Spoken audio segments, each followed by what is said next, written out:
What appears to be true, the disconnect between kinetic destruction and structural realities in the Middle East. By Ward Ethan Mercer, August 8, 2026.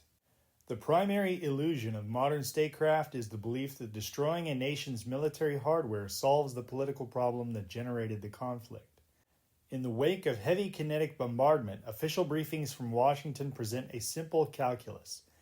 Thousands of targets struck, air defense networks neutralized, naval assets sunk, and ballistic missile production lines shattered.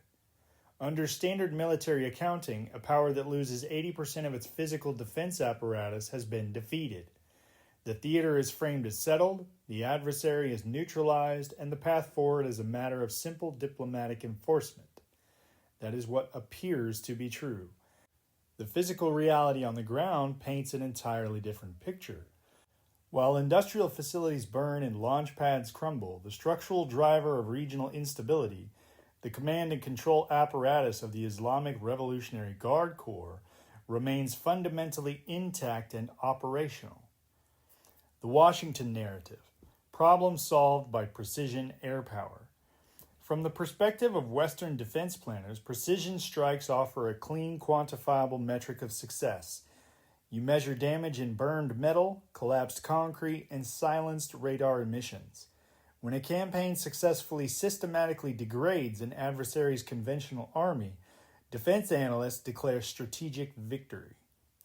This framework relies on a critical assumption that the adversary operates as a traditional nation-state whose power depends on conventional military balance.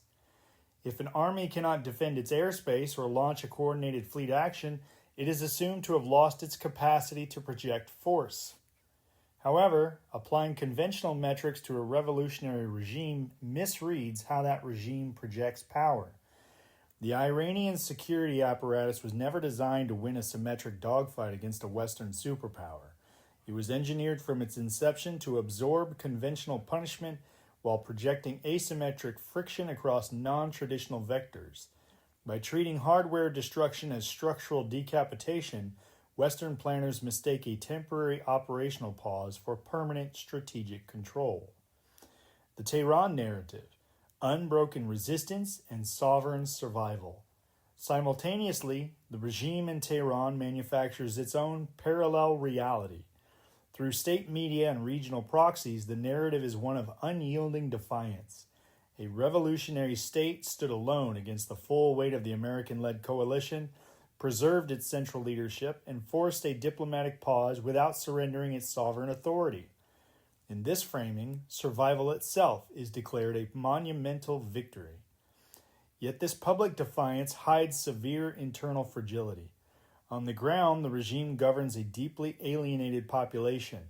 The economy is fractured under currency collapse, systemic inflation, and widespread infrastructure disruption. The regime's domestic legitimacy is at an all-time low, requiring brutal internal security measures to suppress domestic dissent. Internationally, Tehran's peripheral network, the axis of resistance, has suffered massive physical degradation. The regime is politically exhausted and structurally brittle, holding power through coercion rather than consensus. The regional reality, friction moves to the choke points. While diplomatic headlines celebrate ceasefires and economic de-escalation, the actual security environment is escalating asymmetrically. Deprived of open sea lanes and air defense shields, the IRGC has simply shifted its operational weight directly to its proxy networks. In the Red Sea and the Bab al-Mandeb Strait, Houthi forces continue to launch targeted ballistic missile and drone strikes against commercial supertankers and regional energy hubs. Rather than seeking a direct confrontation with Western naval task forces, these non-state actors execute a siege for a siege, disrupting critical maritime transit, driving up global shipping insurance, and threatening key energy infrastructure. Far from being a sideshow, this asymmetric pressure has forced new regional security alignments. The formation of a 14-nation naval coalition led by Riyadh, alongside a historic mutual defense pact between Saudi Arabia, Pakistan, and Turkey, demonstrates that regional powers understand what Western headlines miss. The proxy threat has not been neutralized, it has adapted.